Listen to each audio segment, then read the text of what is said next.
So I was kind of like thinking, damn, am I going to die in a week?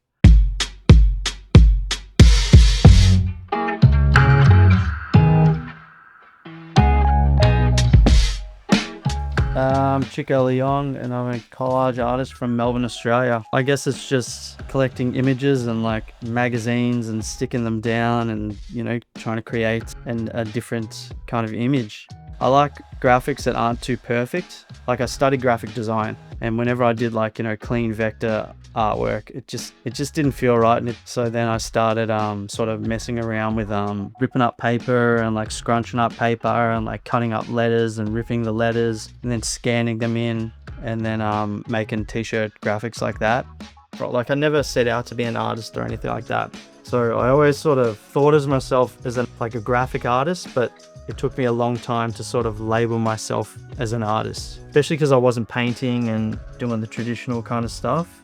I was always like, a streetwear dude, and like I thought that I'd be in the streetwear game forever. And then some things happened in like 2020 where I had to go to hospital and like I had like a stroke.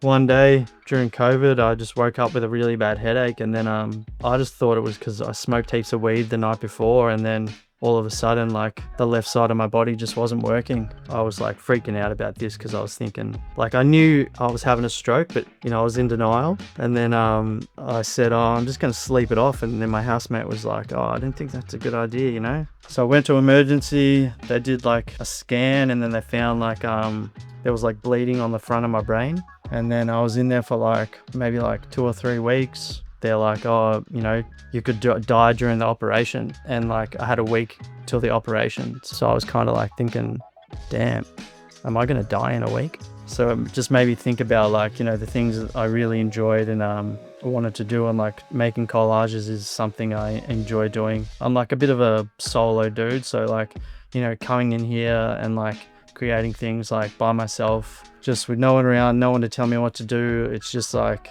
it's therapeutic. And it was kind of like a wake-up call, because like it was almost like I was taking life for granted until then. Because I'm half Chinese, I wanted to bring in like an Asian aesthetic into my work. The pieces themselves don't have like, like a really deep meaning. It's more of like the feeling for me when I'm creating something. It's kind of like, it calms me down, like it helps with my anxiety. It's more meaningful for me creating these pieces than the meaning they have behind these pieces. I never wanted to follow that traditional path of like, going to uni, like doing well in high school, going to uni, getting like a degree or something and just climbing that ladder.